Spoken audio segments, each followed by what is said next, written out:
तुमच्याकडे किती संपत्ती आहे त्यापेक्षा तुमचे चरित्र कसे आहे हे महत्त्वाचे असून या काळात शिवाजी घडवण्यासाठी प्रथम प्रत्येक घरात जिजाऊ निर्माण व्हावी। आपल्या मुलांना डॉक्टर, इंजिनियर, वकील निश्चित करा, परंतु त्याला चांगले संस्कार घडवून प्रथम चरित्रवान माणूस घडवण्याची गरज असल्याचं प्रतिपादन वसंत हंकारे यांनी केलं। ते शिवपर्व शिवजयंतीनिमित्त आयोजित व्याख्यानात युवा शक्ती राष्ट्रशक्ती या विषयावर बोलत होते।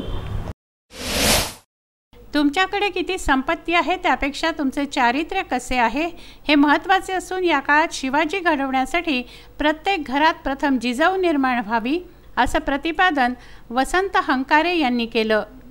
मूर्तिजापूर येथे शिवपर्व शिवजयंतीनिमित्त आयोजित व्याख्यानात युवा शक्ती राष्ट्रशक्ती या विषयावर ते बोलत होते।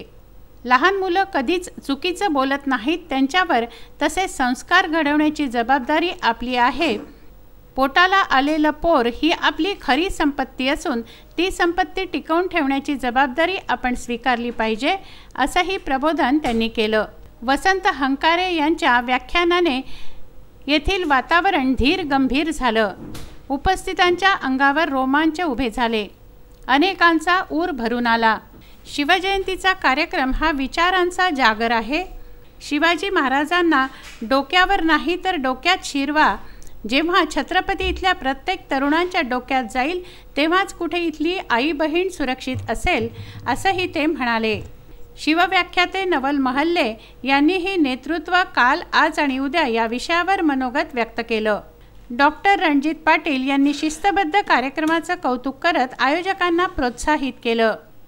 कार्यक्रमाला माजी जिल्हा परिषद सदस्य दुर्गा कांबे, राम कोरडे, विनायक गुल्हाने, संजय नाईक, ठाणेदार दत्तात्रय आव्हाळे, बबन डाबेराव यांच्यासह मान्यवर मोठ्या संख्येनं मंचावर उपस्थित होते। नेहा उमग, शुभम महल्ले, मयुरी श्यामसुंदर यांच्यासह ग्रामस्थांनी यासाठी प्रयत्न केले। बाळासाहेब गणोरकर, विदर्भ न्यूज, मूर्तिजापूर।